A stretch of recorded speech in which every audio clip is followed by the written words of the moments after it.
So, thank you very much for the opportunity to come and speak to you today. As Emma said, I spoke to the Farm and Hub about this, but I hope to have improved and moved on since then as well. So, how did I get here today? It's a very good question. We've now, as Terrafinity, worked for some of the largest, some of the smallest companies in the world, some of the largest charities and NGOs. But how did I get to this point?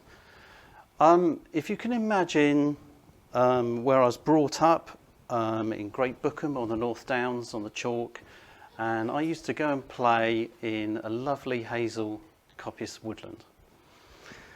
And there were primroses and orchids on the ground, and I used to go and play there with my little brother. And there were almost little tunnels through the woods, if you can imagine what coppice woodland looks like. I'm from Bookham, you've just freaked out. The famous Great Bookham. And we used to spend all our spare time there with our bikes and building camps and doing the sort of things that small boys do. Then one day we returned from holiday and discovered that about 3/4 of this had been bulldozed. And had been bulldozed by Surrey County Council. And this taught me a number of really important lessons, both at the time and then in retrospect. And that was that different people place different values on things. Now, I don't know the decisions and the motivations behind this. It was to plant a crop, to plant a hardwood crop of beech trees on this area. And I can only assume that they didn't see the value in what was there of an ancient woodland coppice, and they saw more value in an economic crop. But this has led me to realise that people take a lot of actions based on different values or not understanding unintended consequences. So I have basically built most of my career, and I've been working in environmental sustainability for 25 years, to try and do something about that.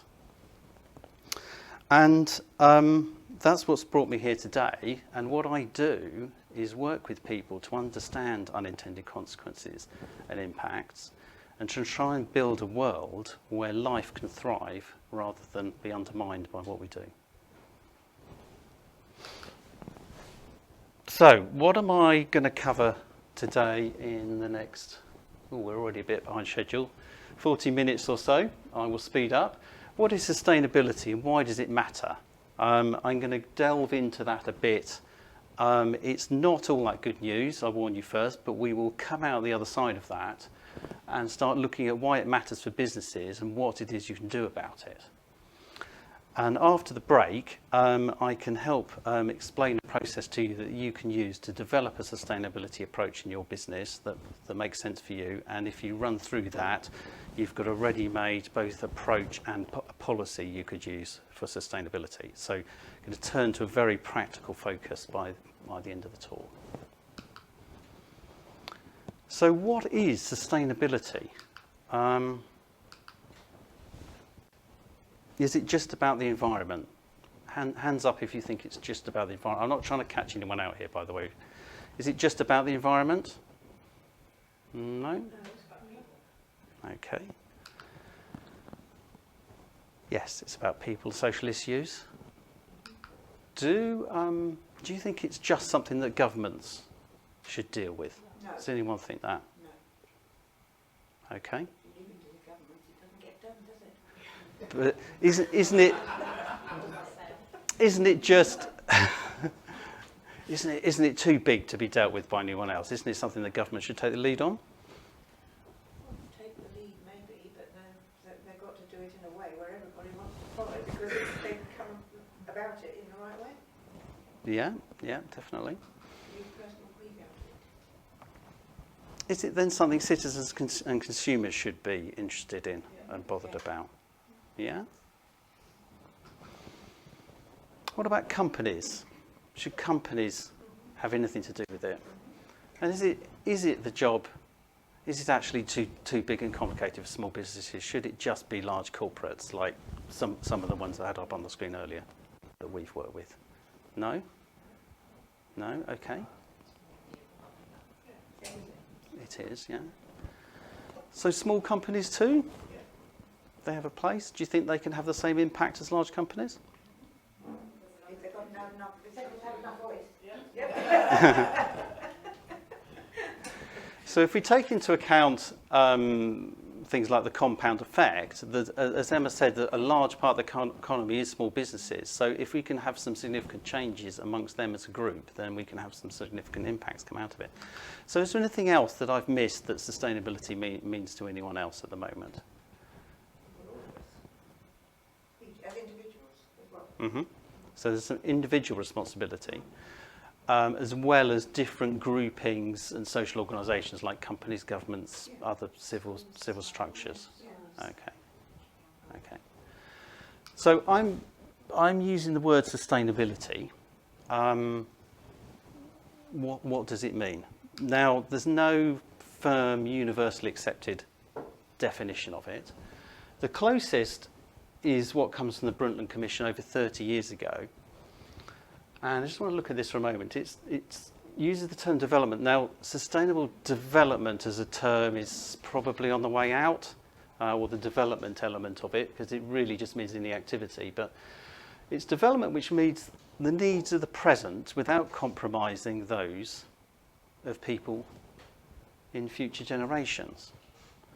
Now, on the face of it, that's a fairly simple definition. But when you start to tease out the implications behind it, they are great and huge and far-reaching. There are other terms used, such as corporate social responsibility. That probably is a term is slightly on its way out as well, but it means very different things to different people. Corporate responsibility. There's another one, ESG, you may have come across, environmental and social governance. It's used more in the financial sector, where they're more interested in governance, because their core business isn't, and operations isn't particularly to do with sustainability. The implications of how money is used, very much so.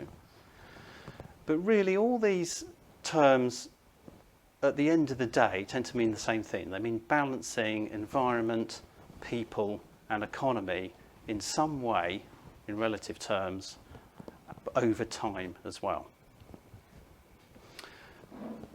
So if I can point at my digital assistant over here, I'm going to just show you a little film from Greta Thunberg talking at the climate conference, because she says it so well. I am 15 years old and I'm from Sweden. I speak on behalf of climate justice now. Many people say that Sweden is just a small country and it doesn't matter what we do. But I've learned that you are never too small to make a difference. And if a few children can get headlines all over the world just by not going to school, then imagine what we could all do together if we really wanted to. But to do that, we have to speak clearly, no matter how uncomfortable that may be. You only speak of green, eternal economic growth because you are too scared of being unpopular. You only talk about moving forward with the same bad ideas that got us into this mess, even when the only sensible thing to do is pull the emergency brake. You are not mature enough to tell it like it is. Even that burden you leave to us children. But I don't care about being popular. I care about climate justice and a living planet. Our civilization is being sacrificed for the opportunity of a very small number of people to continue making enormous amounts of money. Our biosphere is being sacrificed so that rich people in countries like mine can live in luxury. It is the sufferings of the many which pay for the luxuries of the few. The year 2078, I will celebrate my 75th birthday. If I have children, maybe they will spend that day with me. Maybe they will ask me about you. Maybe they will ask why you didn't do anything while there still was time to act. You say you love your children above all else, and yet you are stealing their future in front of their very eyes. Until you start focusing on what needs to be done, rather than what is politically possible, there is no hope. We cannot solve a crisis without treating it as a crisis. We need to keep the fossil fuels in the ground, and we need to focus on equity. And if solutions within this system are so impossible to find, then maybe we should change the system itself. We have not come here to beg world leaders to care. You have ignored us in the past, and you will ignore us again. We have run out of excuses, and we are running out of time. We have come here to let you know that change is coming, whether you like it or not. The real power belongs to the people. Thank you. So, just in case I wasn't clear, Greta was 15 then last year, and she was talking to the UN Climate Change Conference, ostensibly to world leaders. Now, what does that make anyone feel, having listened to that, either for the first time or again? What sort of emotions? Like she is, and that people just aren't taking on board what she's saying. But what she said is absolutely true. But nobody wants to change. Nobody wants fundamentally to change. They always think that change is something that will happen, but they don't want to be at the centre of changing their world. You see it all day, every day on Facebook. Nobody wants to. You go on there and express a political opinion, and everybody has a counter-argument or an alternative viewpoint. Nobody ever goes to Facebook and goes, do you know what? You're absolutely, completely 100% correct. I'm going to change everything I do, and I'm going to, make a difference. I don't see it happening. Not that I don't see it happen. It's not possible to happen. It's just, in my experience, you try and explain this stuff to people, and they don't care and don't want to know. They want ease and cheap. That's it. Yeah, yeah. Any other thoughts in the room? How's it? I have a bit of philosophy that if every one person did whatever they possibly could, made small changes, although a part of me feels maybe too late, I don't know, because not everybody's on board. But if we all made small changes in what we buy, what we use, how we use it, then it's got to have an impact somewhere. I just think we've all got to take responsibility. Yeah. One of us. Yeah. I think it makes me feel guilty at times. I haven't done enough yet. I think Yeah. about it, but I haven't actually done anything yet. Yeah. Substantially. Yeah. Well, I mean, I've spent my career, as I said, trying to do something about it, but I look at that and I feel guilty.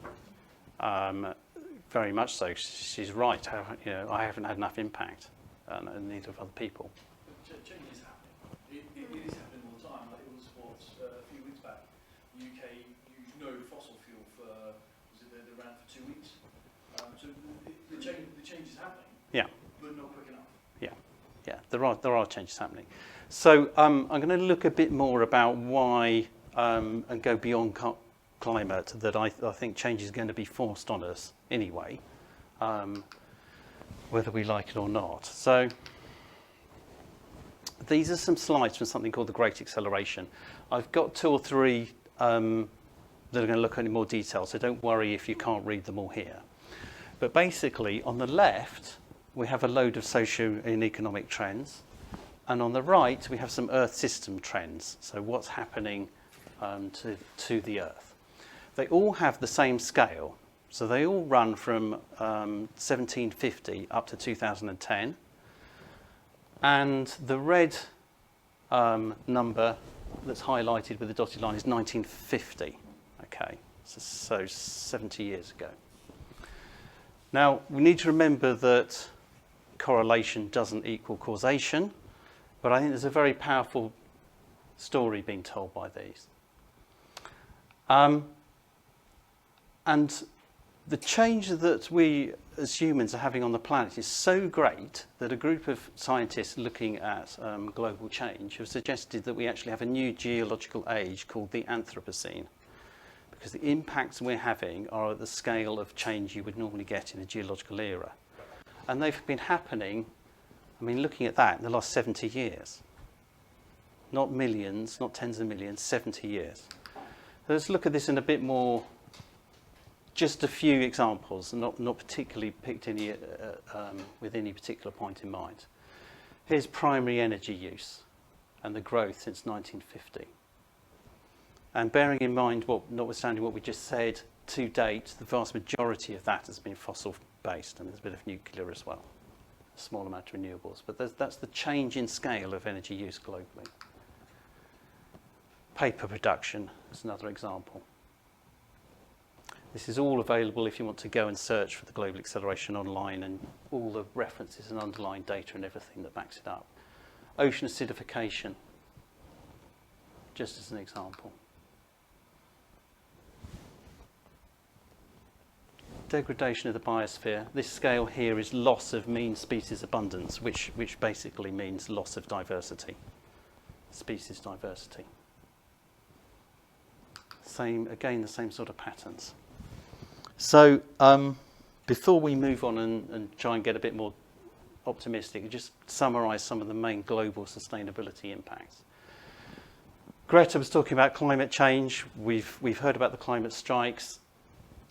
There is some political progress, but the agreements made in Paris a couple of years ago, which have put some pledges in place for the first time, they're probably only going to get us to around 3 degrees of warming by the end of the century.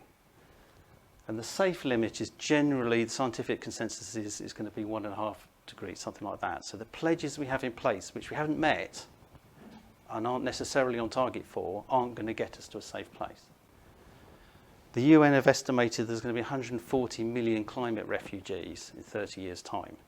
Now, they're not all going to appear in 30 years' time. We're going to have a ramp up to that. We've arguably already got some climate refugees. But just think about the problems the world has had dealing with a few low millions from Syria at the moment, and the pressures this is going to put on our political systems and the way we organise. Air pollution. It's caused by a lot of things most of us do, including myself. 90% of the world's population breathe dirty air. That's globally. But let's bring it down more locally.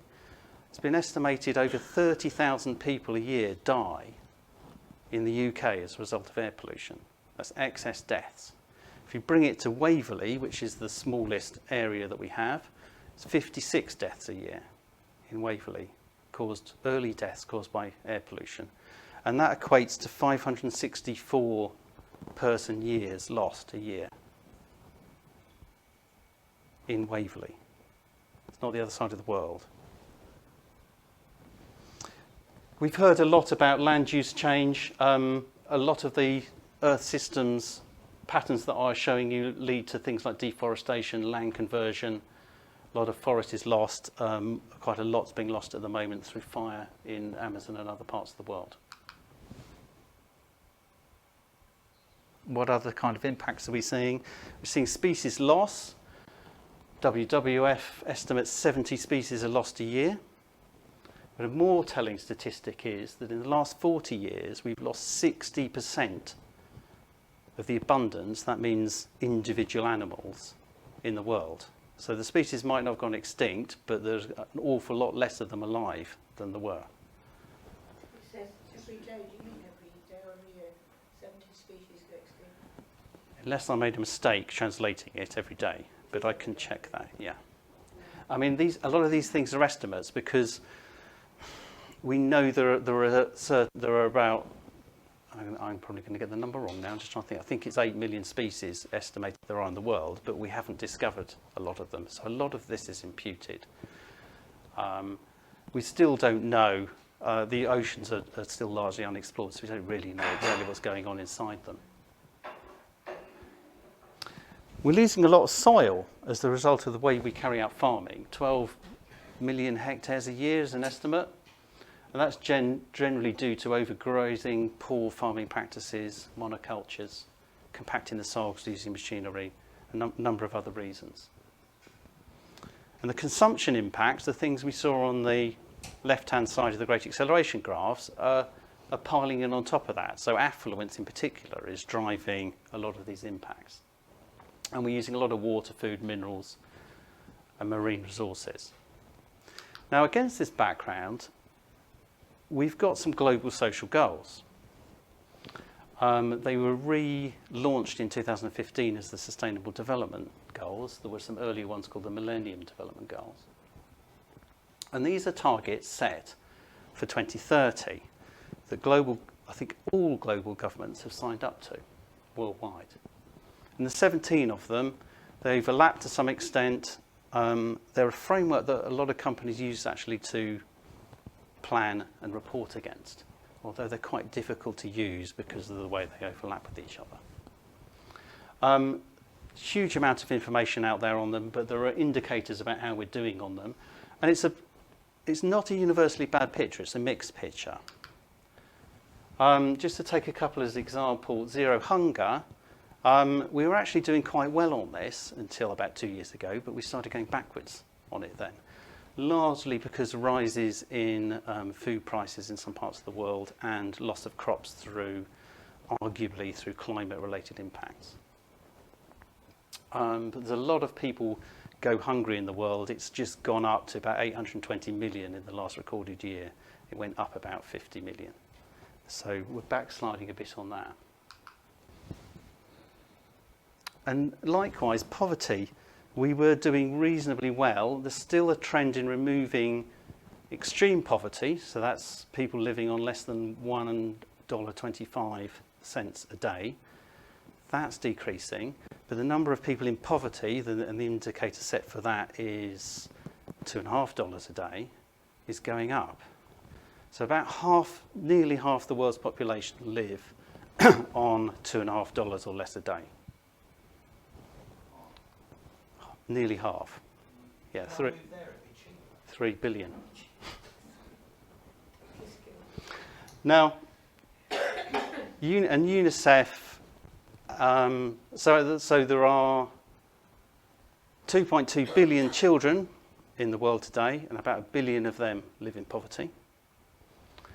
UNICEF estimate that 122,000 children die each day from poverty worldwide. Now this is the UN picture to go with the poverty indicator and goal. That shows people in that are wearing shoes. There are about 300 million people in the world who can't afford to wear shoes. So these are some of the things that we're trying to tackle against that background of environmental degradation. And the problem is the envelope of capacity to do something about it is actually reducing. So while going back to food, for example, the Green Revolution used technology, new farming techniques, and an awful lot of fossil fuel to feed the world and a growing population, and was arguably very successful about it. It's led to a whole load of other pressures, as we saw in the system trends, that mean that that way of supporting people isn't going to be possible while trying to meet climate and other targets. So the carbon cycle is very much under pressure, under sync, but so are the phosphorus and other biogeochemical cycles globally. So we've got to use different tools to bring to bear on the problem. We've got to be more productive in a smaller amount of land because we're losing soil and fertility, and we're losing the space. The climate envelope is getting smaller against the background of more weather disruption as well. So the challenge is enormous.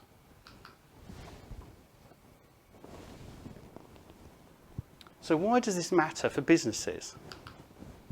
This sort of thing has traditionally been the role of governments, as I alluded to earlier. Matters because the whole set of players that have interests at different levels, as we touched upon earlier. So you've got NGOs, pressure groups. We're starting to see them take more and more active interest in companies and company behaviour. They tend to focus on the corporates because it makes more sense. But last year we saw Greenpeace stopping BP from having their annual shareholder meeting for several hours. We're seeing investors starting to make statements about climate change, and some very strong ones. BlackRock have made some who are the largest asset managers in the world, have made some statements. L&G increasingly saying they're going to vote against boards that don't take action on climate. So we're seeing that pressure there. And investors in the background use a lot of analytics on the behaviour and performance of companies and their risk profile and what they're doing in their activities to make investment decisions. And that might be a yes or no decision, or it might influence the cost of capital to companies if they think the risks aren't managed properly. Regulators are a very mixed bunch, particularly in this country. We've sort of got a light touch regulation approach that's fairly common in a lot of the developed world. But generally, the trend for regulation is to slowly catch up with dealing with some of these issues that I've been highlighting. Consumers are increasingly asking questions about where their stuff comes from, how it's made, and wanting to make choices on that. Employees in larger businesses are often making choices where if they see a company that is performing better or they feel has a better approach to sustainability, they would rather work for them and make that choice. B2B is a big pressure. A lot of the people we work for come to us because they're being asked questions by their B2B customers. What are you doing about this? Can you demonstrate your performance? So they're getting a lot of pressure through the value chain. So what does this add up to?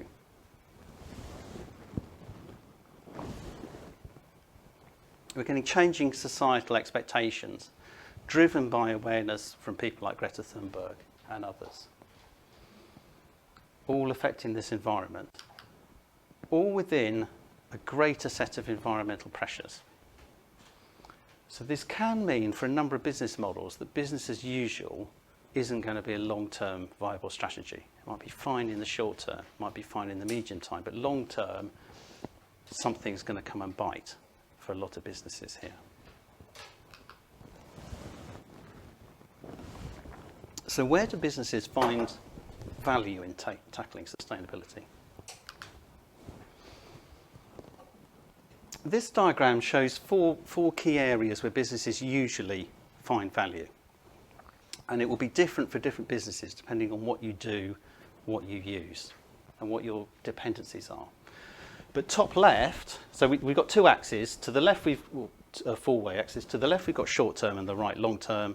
We've got an upside, and below the line a downside. So shorter term upsides are in revenues through products and services that either contribute less to some of the problems that I've been talking about or provide some solutions to that. I actually brought along, forgive me while I rummage, quite a good example of this. So here's a bar of soap that I actually bought yesterday. It's one bar of feel-good, socially enterprising, better considered, triple milled organic soap. It's wild berry flavour, if you're interested.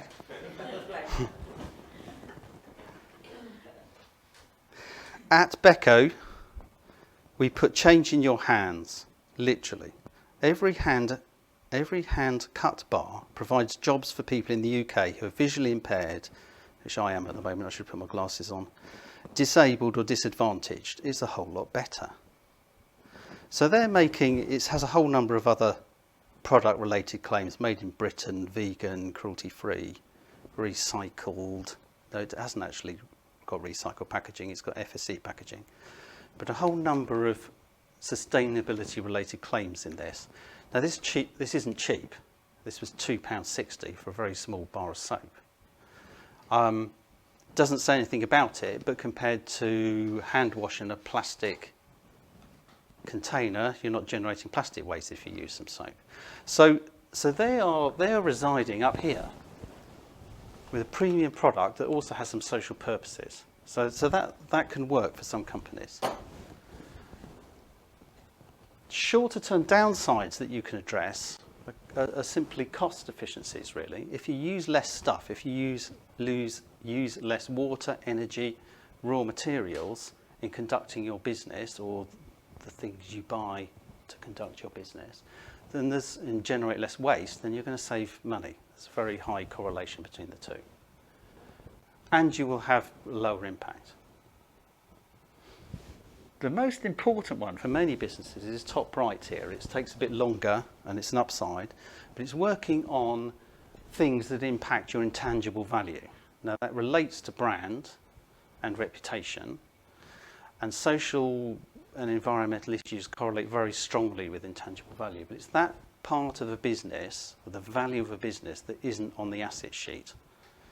So if you think of companies, and it's increasingly important for a large number of companies, take some big examples, Apple, Nike, that sort of company. If you look at their balance sheet compared to what the company's valued at, it'd be a very small proportion, might be less than 20%.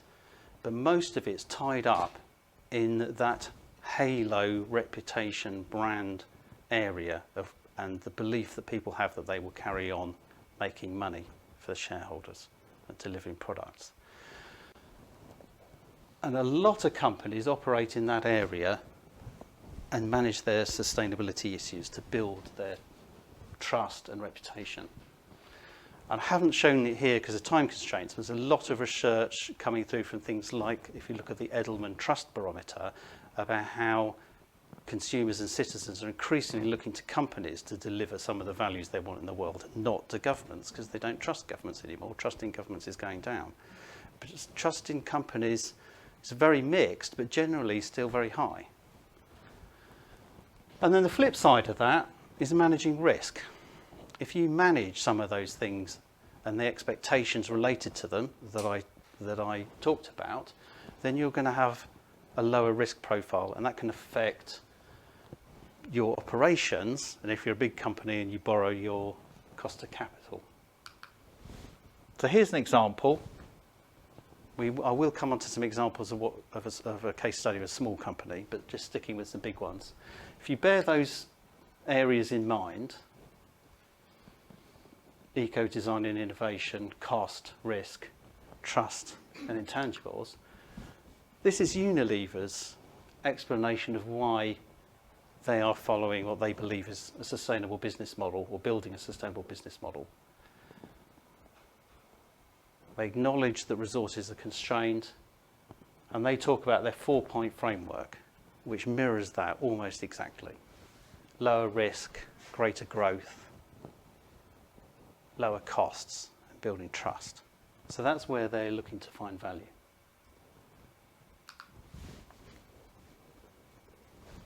So that's quite an instrumental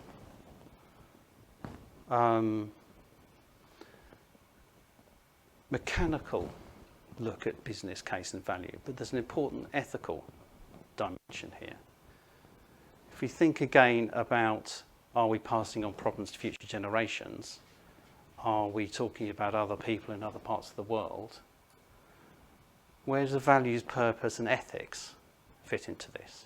It's a really difficult question to answer, but some of the most sustainable, and I haven't explored this. When people use the term sustainable, is used as synonymous with good, but really we're talking about, at the moment, when we're talking about sustainability, we're talking about being relatively less unsustainable, because none of it is actually sustainable. And until the majority of the way companies and society operates, we're not going to be sustainable, and it's probably impossible to be sustainable because you just can't buy those services and products that are. So you're generally looking for the least bad option. But the companies that have made the best progress have often taken a very value-based approach. And they said, yes, I can see some business case, and they've needed to make that to make some of it happen. But the leadership's taken a strong position where it just says this is the right thing to do. So one of the best examples is Interface Flooring, which is a very large commercial carpet manufacturer based in the US. And their CEO, Ray Anderson, had an almost overnight epiphany where he realised his company, he read a lot about environmental damage, and he woke up and thought, I'm contributing to that in quite a big way. How am I going to change that? And he went through a radical transformation process in his business over 15 years to fundamentally change the way he did things and the materials he used. And the quote here from him is, we have a choice to make during our brief visit to this beautiful blue and green living planet, to hurt it or to help it. And he made a conscious choice that he was going to work towards helping it. And we've seen the growth of what you might call activist companies. This example here, Patagonia, American outdoor clothing company, that for many years has worked very hard on environmental matters, sustainability, but just in recent years has moved from a company that's just saying, yes, we're going to do the least damage we can do, which has included them delisting some of their products when they realised that the impact of them was too high for their own comfort. They just deleted them, even though they were making money off them. They're actually acting like an NGO now. So if you read that, at Patagonia, protection and preservation of the environment isn't what we do after hours, it's the reason we're in business. They're actually leading with that. Now, going back to, it's a very divisive strategy, if you're not keen on that, but it's very, very powerful. I've seen them talk about it in front of large groups of people and had people stand up and saying, I'm not going to buy my gear from anyone else except from you now, because it inspires people, taking that value-based approach. So what can you do in your business? Let's go a bit more down to earth before the break. I've identified 6 principles to consider. They're quite generic. I don't apologise for that because I don't know. We've got a range of different businesses here, so they're designed to work across any kind of business. After the break, we'll look at I'll look at answering specific questions about what that means to help you understand that. But if you can get your head around these issues, these apply across any set of activities or businesses. Understand the issues. I've highlighted some of them, but just get a bit of perspective on that and which ones are likely to matter for you in your business or those you work with. Think of it, you can think of it in risk terms as well. So every organisation poses a risk to environment society in some form and has some impact. And the flip side of that is the environment society might pose a risk to the operation of that business as well.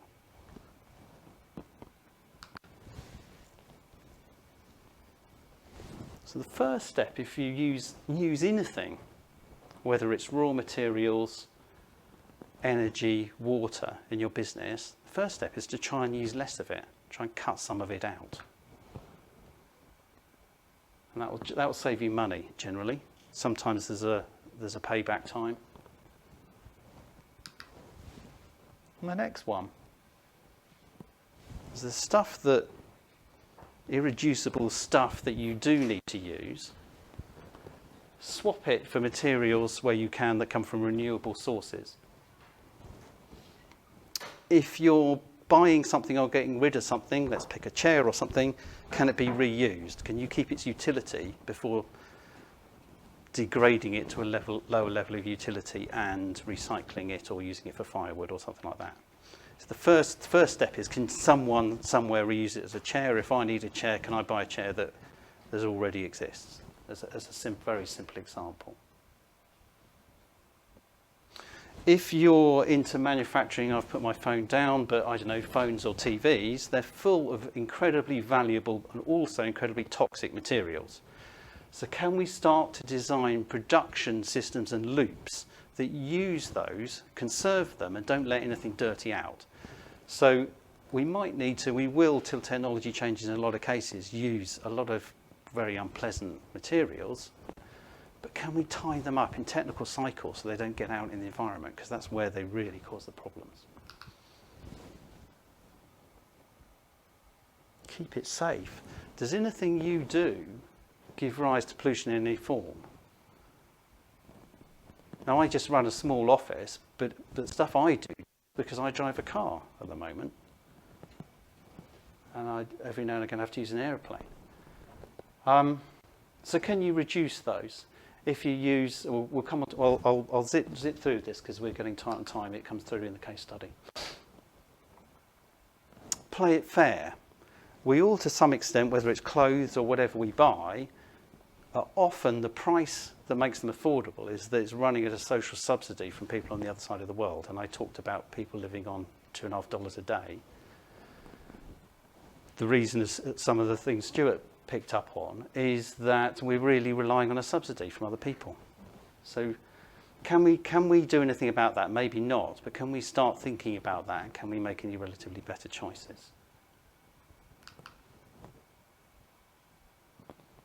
So that leads up to six key things to consider.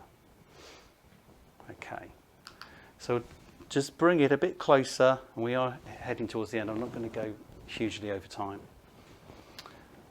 This is a case study from Tops Day Nurseries. They're a nursery as in children rather than plants. They operate across southern England. They have about 30 nurseries and around 3,000 children in them. I think they've got a couple of hundred staff or more. I can't remember that exactly.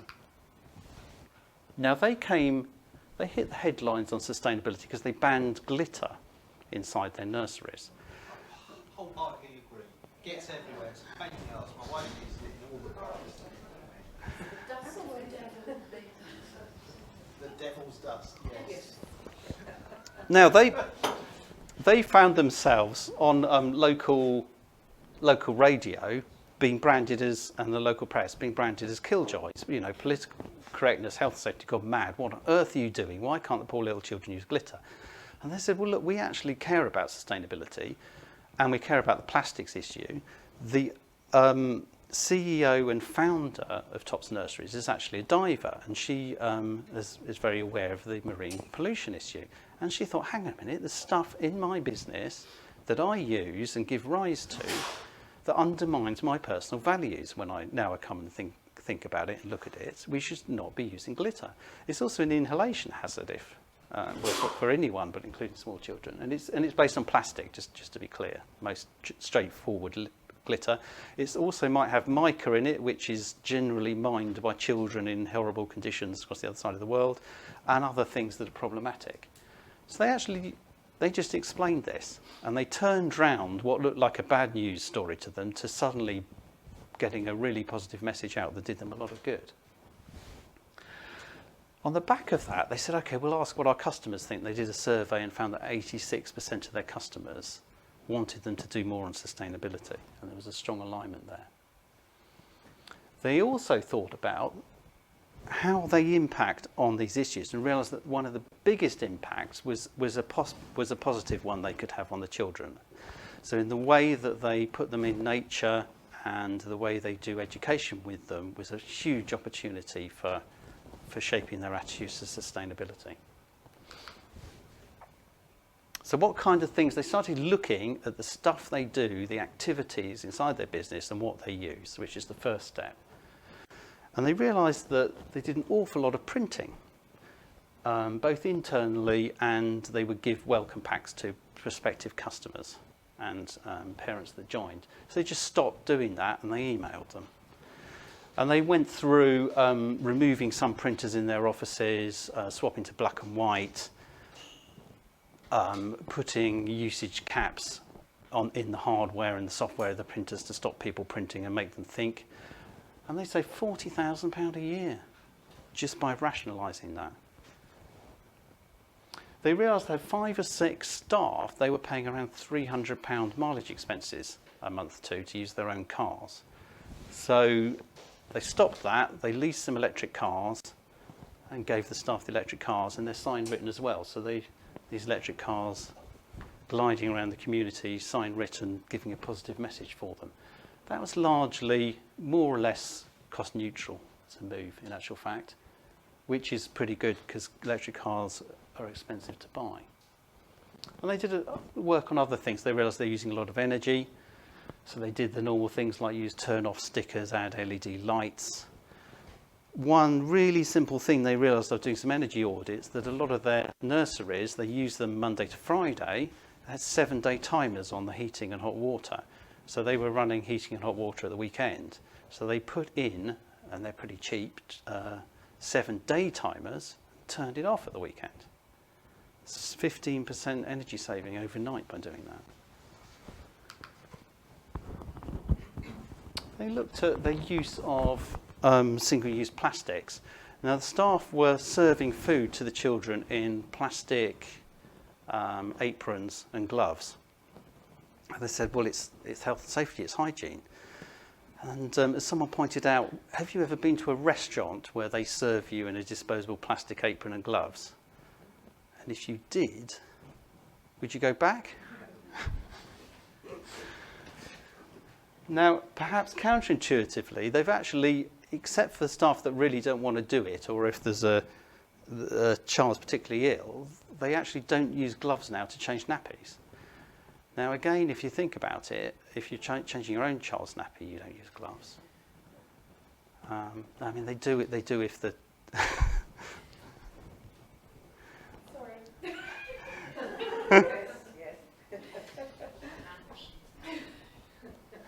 And they've removed a whole load of other things like cups, straws, cutlery, and in fact plastic wipes, because baby wipes are plastic, largely plastic. Another thing they've done is they looked at the cleaning materials they used, and they've changed. They were buying a lot of small, again, hand wash was one thing in particular, plastic hand wash dispensers.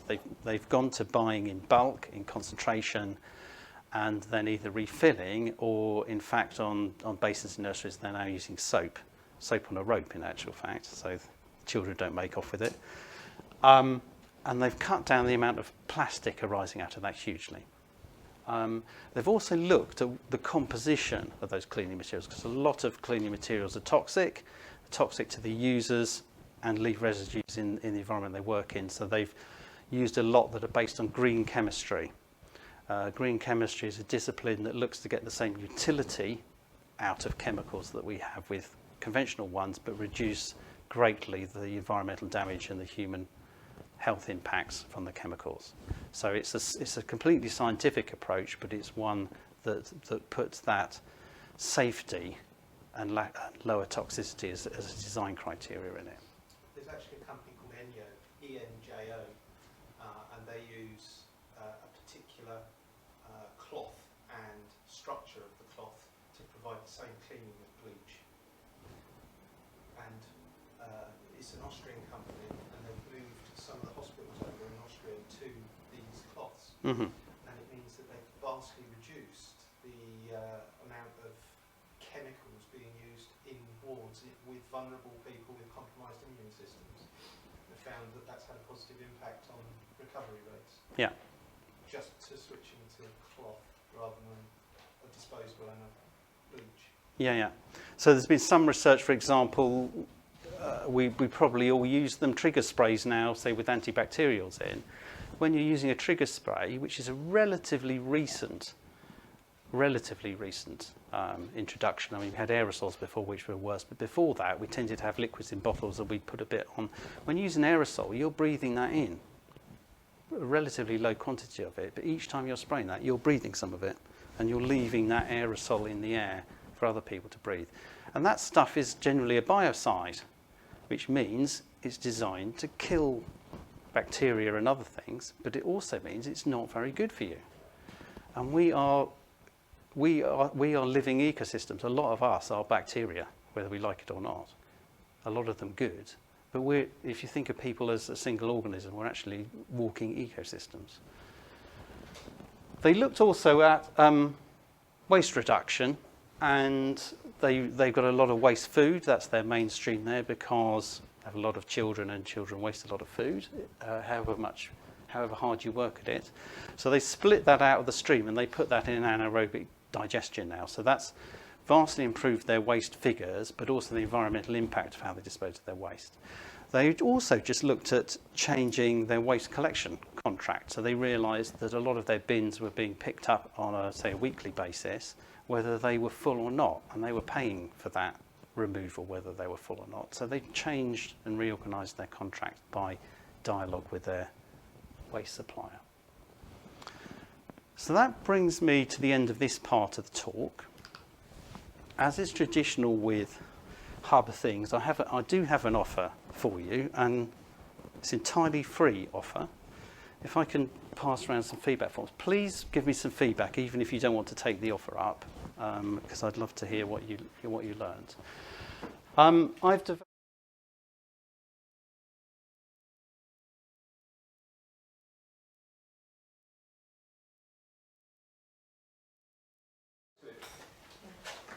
Okay, so Don't feel like you're on your own. I am here to beat them back if they get angry. thank you. We'll see whether that's necessary. We need to help take away all their toys. So firstly, what I'm going to go into is take you through some steps looking at best practice and how to develop a policy. But has anyone got any immediate questions before we do that, stemming from what we talked about earlier? I stunned everyone into silence. I've got one that kind of leads into beating in next of all. My business is with a network marketing company called Forever, and they are absolutely working their socks off to follow the best practice in every way, even to getting the drink into Tetra Paks, 100% recyclable. Well, will East Hants recycle them? No. So you can end up with, you know, a garage full of these Tetra Paks, and I do what I see as the best solution. If I take them to the tip, everything that goes into the or normal waste is turned into electricity, they tell me. I had to believe them, didn't I? But they won't recycle them, and yet they are 100% recyclable. Every element of it is recyclable. Yeah, we worked with Elapac, who are a competitor of Tetra Paks, and they're actually working towards a carton that is entirely compostable, but they've got some technical issues. And Tetra Pak will be doing the same. That particular decision steps back years to a UK government decision about how to translate EU waste targets and whether they do them on volume and weight, or weight. And whichever path, I now forget, they picked, basically militated against Tetra Pak style cartons, and therefore we haven't got the recycling infrastructure. So I don't know whether there's a specific solution to your problem, but tell me, how are these cartons used? What are they used for within the drink? The drinking gel goes into them, and so of course. And the business is to sell that product. There are lots of products, and as far as they've reduced a lot of the waste, as in they used to have tubes in cardboard boxes. They don't do that anymore. You just get the tube, and they've just reduced waste down to. They're constantly finding ways to constantly keep reducing the waste. Yeah. And they went over from what were these litre cube bottles, which could be recycled, but East Hants wouldn't recycle those because they were a number 7 and not a number 1, 2 or 3. And then they went to Tetra Pak, which was 100% recyclable colour. And what's the geographical area they sell in? All over the world. Okay, so it'll be a question of making the best decision across their market and what the end-of-life options are across their market. And East Hants might be an outlier that you have to live with. It's a very small fry in 160 countries, isn't it? Yeah, it And could yet, be. I believe Andover will recycle them. I have to put my hand up here and say that I used to be a waste and recycling officer at Guildford Borough Council and did a 6-month secondment there. And actually the Tetra Pak industry is one of those industries that has the recycling halo on it. But actually the way they recycle it is they went round to all the local authorities and offered them a waste collection receptacle. So, you know, like you put your crushed cans in, you put your crushed Tetra Pak in. They then drive vehicles around the country picking these up and dropping off empty ones. They take them to Harwich, they bale them, they put them on a ship, they ship them back to Norway where they incinerate them. So the notion of it being recyclable, yes, but it doesn't necessarily mean to say that the process itself is environmentally friendly or sustainable. So we had a policy in our house of not using products in Tetra Paks. Unfortunately, some things you cannot get in any other format.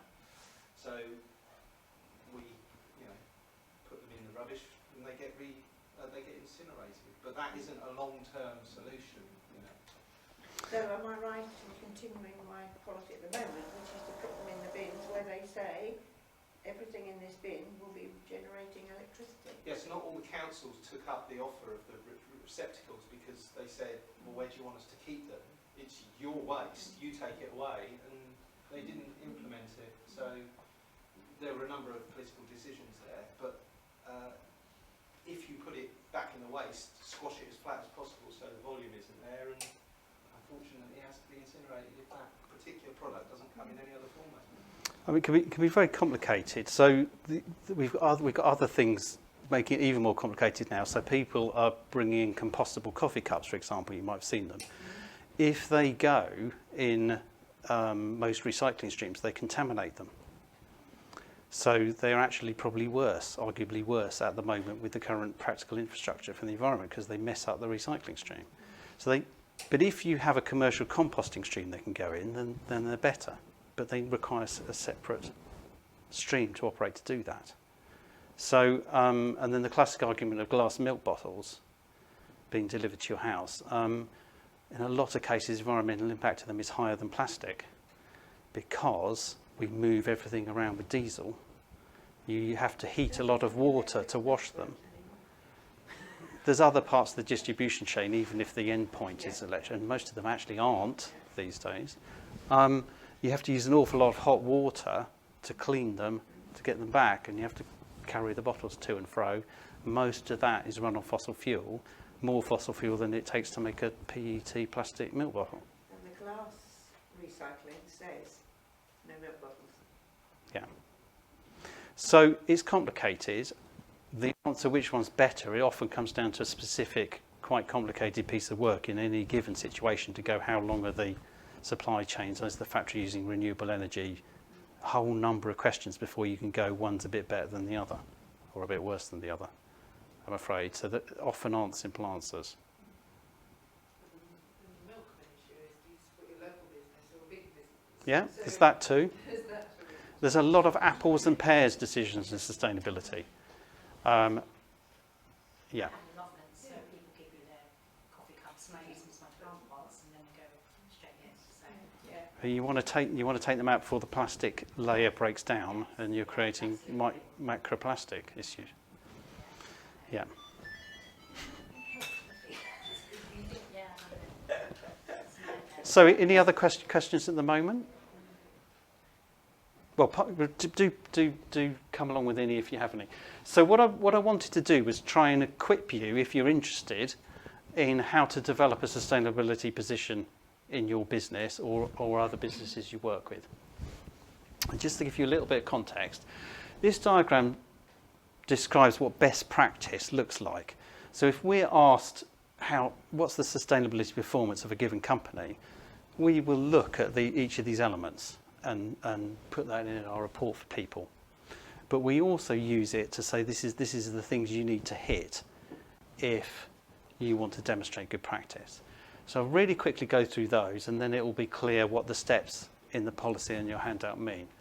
So first is, so the 6 steps I talked about earlier in the talk are tactical ones. This is a process that you go through. So is a demonstration, is there an understanding of the strategic context, the understand step in my tactics? That will give you a long list of things that might be relevant in a business. Have they missed out anything important? Which they often do. Ambition and vision is, you would normally look for a clearly expressed vision of what sustainability means for that company. It doesn't have to be all singing or dancing, it just needs to be clear. It doesn't have to be hugely ambitious either, it just needs to go, this is what sustainability means for us and why it's important. The way we use ambition is, it's really useful for helping getting focus the next step. And it goes from there's a sort of progression. From one end, you might have companies that reject sustainability and all it stands for, and there's still some around. Then you'll have others who have got a very low level of ambition. They just want to do the minimum. They don't want to go to prison. They don't want to be fined, but that will do. We'll do the minimum to meet legal requirements. And at the other end of the scale, you might have the Patagonias, Interfaces, etc. of this world who are defining their purpose and their company by sustainability. And then you've got pretty much everyone else somewhere in the middle. Now, it doesn't have to be hugely complicated. In the download, in the tool I'll send you if you tick for it, the Sustainably Simplified, the strategy step has a tool that we've got which describes, fortunately it's in fairly corporate language, but you get the principles. It describes what that progression looks like and helps you locate yourself in it. But if you want to say, well, actually, we want to lead in our sector, or we want to go beyond compliance but not very far, that tells you how far, how broad and how deep you start to think about acting on the issues. It gives you a useful way of going, well, what is our level of action we're going to take? We're neutral generally about what that is, but it just needs to be clear. It's more a question of clarity than a value judgment of how good or bad it is. That helps you then go to the next stage, which is focus. There should be clear, from the range of issues that any given organisation might have, a clear idea of what they're focusing on. And there's a concept here called materiality, which is borrowed from the legal profession and the accountancy profession. It just means priority. And in sustainability, you need to look at what's important for your company, but also what's important for other stakeholders, whether they're internal, like employees, or external, like wider society, NGOs, other businesses, regulators, etc. What do they think about those issues? And you weigh up the relative importance of those two and use that to prioritise your issues. For those ones that you then pick that come out the top of that prioritisation that you manage, you really ought to, if you're going to pursue best practice, set some goals for those, and they should include some numeric targets as well. So we'd be looking, if we're asked to as a company, have they got that? Have they said what they're going to manage, and have they put some goals on it? So rather than the kind of things you'll be used to reading, like we'll strive to reduce our paper use, we work very hard to minimise how much energy we use. What does that mean? Best practice would be, we use this much, our target is to reduce it by that much in 5 years' time. And here, this is all about performance.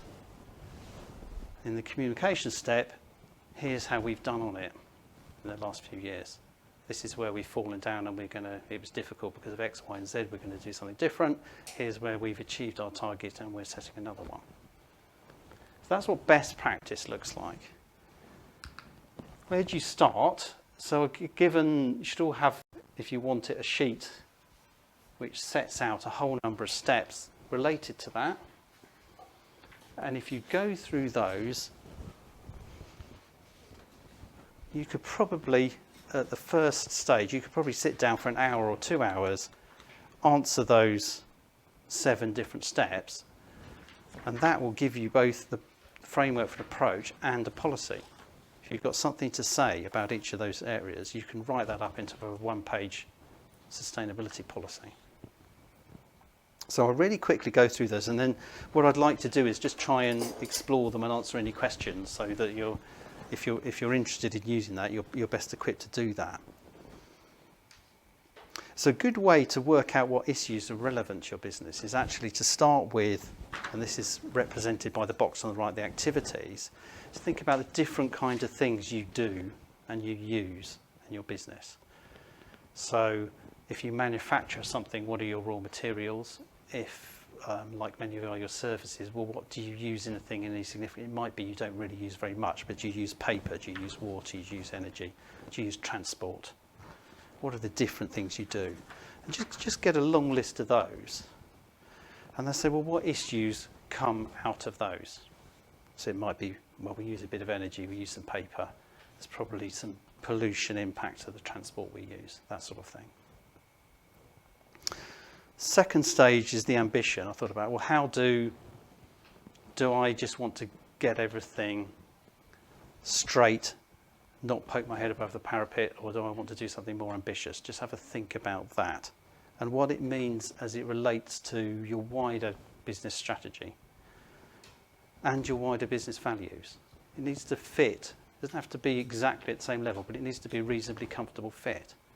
So if you're offer a very high-end service and differentiate yourself on that and quality, then maybe your sustainability response needs to be a bit higher than if, I don't think anyone here is, but if you're, let's say, a high-volume manufacturer that competes on price only, on cost, then it doesn't necessarily make sense to have a massively ambitious reputation building sustainability strategy. But it might make sense for you to concentrate on the efficiency side if your margins are small.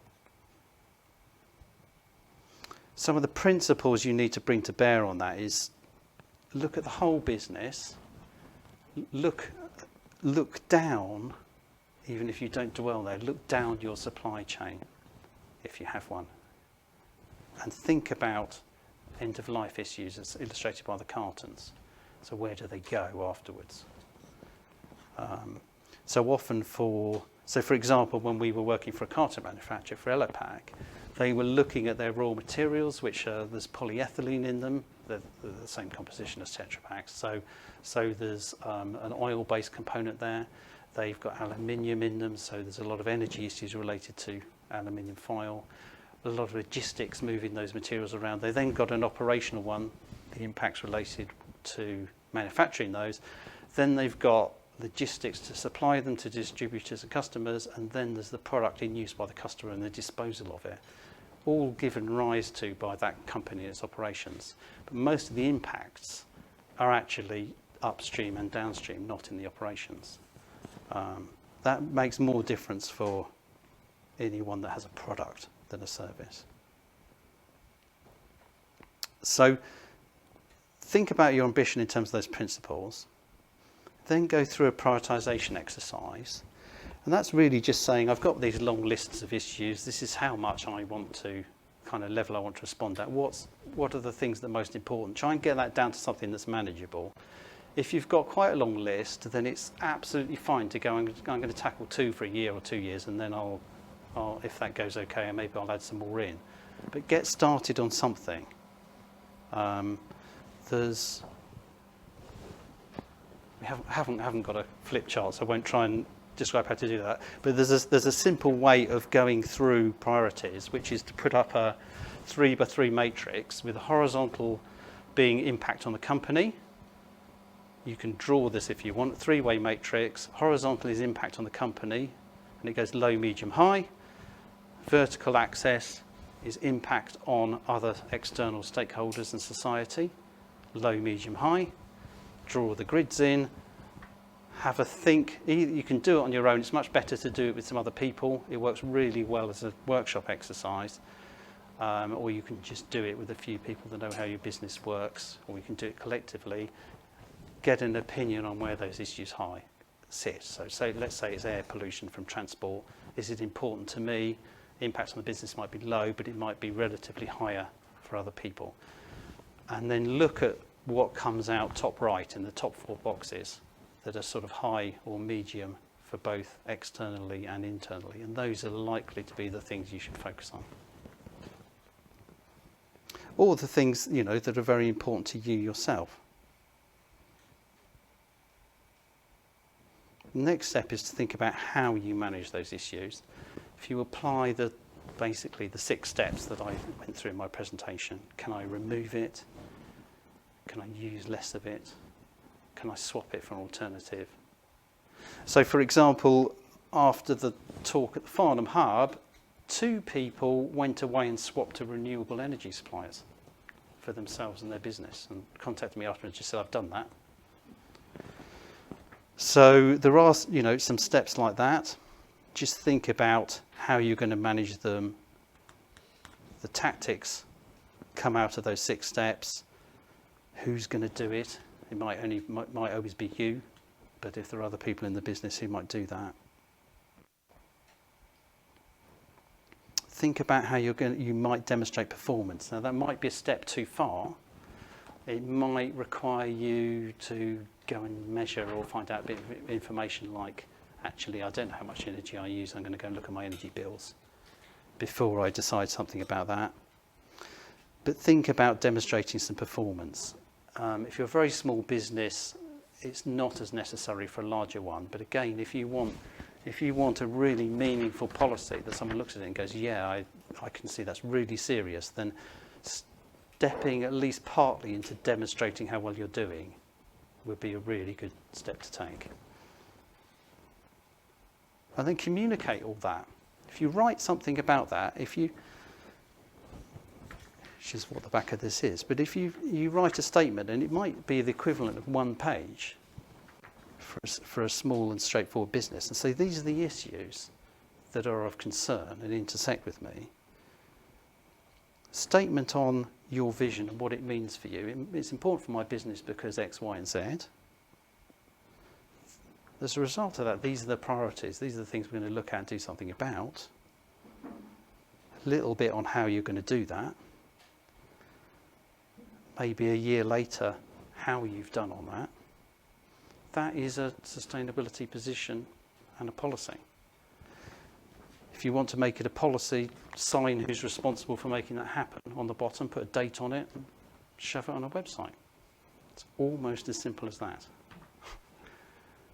But long term, for it to mean something, you need to go back around and review it, check it's still the relevant issues, and longer term tackle this performance thing. How are you going to demonstrate that it's not just a set of intentions, but there's something that's happened as a result of this?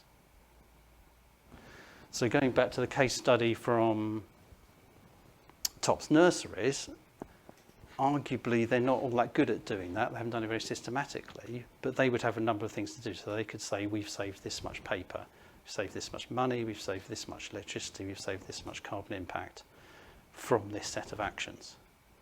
So early on, it's okay to have a set of actions, but later on, just think at the back of your mind, how can I then show that those actions have made some sort of difference? Does that, everyone's very quiet, does that make sense? All feeling really guilty. Is there any more questions? I have one question. So I hate internet being on all the time, it drives me insane. So originally I used to turn my internet off when I finished work, internet off, mostly so that I couldn't be contacted, and a little bit of EMF there. But the routers are created in a way that when you turn them off and turn them on again, it takes forever, and the internet actually doesn't function properly if you're regularly turning it off at the mains. So my question is, are you aware of any providers that provide routers that are turn offable and will still function function properly, or is that just a combination of router and the fibre optic broadband and blah blah blah? And it just I don't know specifically. Maybe Stuart or someone else can answer that. I don't know, but I would go round it. What do I mean by that?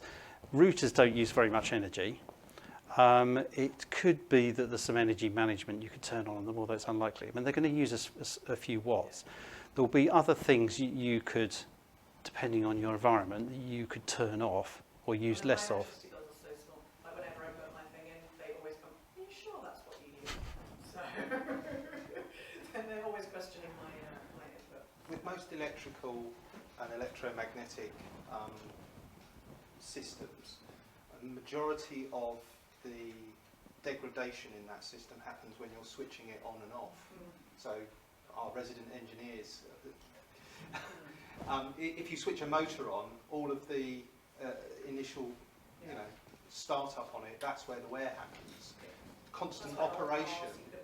Yeah, well, constant operation is actually much better for electrical equipment because you're not getting a sudden surge and spike of electricity through the components. So you could argue that by switching it off and back on again, you're reducing the overall lifespan of the equipment. So therefore you have to replace it, and there's that whole ecosystem. And so I mean, I think you may well have looked at, as you've said, other reduction, but plan or pick an almost different field. Go, I'll try and plan my week so I can do one less car journey, or I can do 2 or 3 things on the same one. And if you can make that change, the EMF, there's not very much scientific evidence is a problem. But remember the inverse square law. You just need to get a small distance away from it, and it will be okay, even if there is an effect. I discovered Eco Eggs for washing, and they're amazing, so I have to share this. Lady I bought it from is in a networking group. She's called Ella Green will Do, and she has a load of products which are great. And because I use Sarons to save electricity as opposed to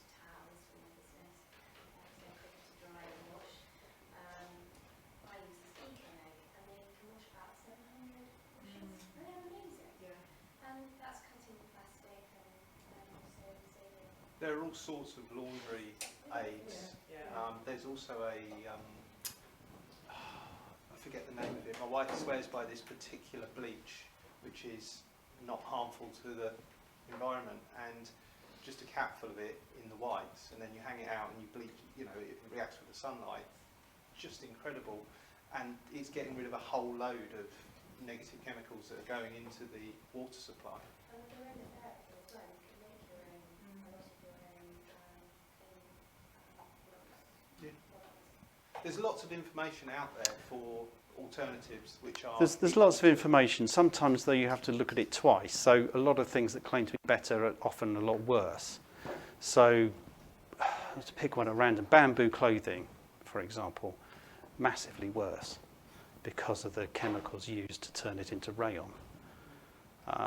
But there will be a whole load of claims about how bamboo is sustainable. And the growing part of it, yes, arguably right, but the processing currently, as it's actually done, there's two different techniques, and one of them is much more expensive. The cheaper one that most of the volume goes through uses a lot of fairly horrible chemicals. There's also been tests on the bamboo cups, reusable bamboo cups in place of the plastic coffee cups and so on. And the bamboo cups, unfortunately, lots of nasty things. It can be a minefield. So the gold standard is something called a life cycle analysis, which is a really complicated and expensive bit of research that you do, looking at the whole chain of what happens and what the inputs and what process into something. They can get expressed as something like called environmental product declarations as well, but often they don't exist. But if you're trying to sort of weigh up A and B options, search for EPDs and LCAs on it and try and interpret them. Going back to the plastics issue is hugely complicated. One of the things that bowing to consumer pressure that shops are starting to do are replaced with paper bags. Now, certainly in carbon terms, that's about 300% worse than a single-use plastic bag. But what the paper bag isn't giving rise to is the plastic pollution issue. But then you have to look at, well, how many, certainly in the UK, single-use plastic bags are ending up in the ocean? Not very many, actually. So while there is a massive problem about ocean plastic, that intervention probably overall is probably a bad one as it stands. Am I right, there's a couple of students have created bacteria that will chop the plastic in the sea. I'm only telling you what I read, and the sort of the byproduct is water. Whether it's actually still seawater or not, I don't know. But they created a bacteria. Now that alone horrifies me. You know. Well, you're getting into the grey goose. I haven't come across that one specifically. They have found bacteria deep in landfill sites that seem to be breaking plastics down. It's all a question of having a fairly 360-degree view on what all the issues are. I'm going to have to stop you here Okay. because we're out of time, but it's a big issue, and if you want a free consultation with Dr. Dominic, please fill out the forms. You should all have a form. Thank you for your input today. If you've got any questions or anything that crops up, we can get that to you. Or Drop me an email. It isn't specifically, but it's Dominic, Dominic,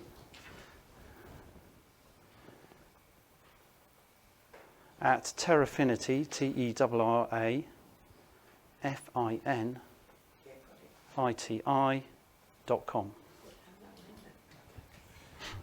I'm sure he can help you push for greater sustainability in your business. It's a big topic, can't be handled in one chunk, so no doubt we will come back and we will get some feedback from you guys and see what sort of steps you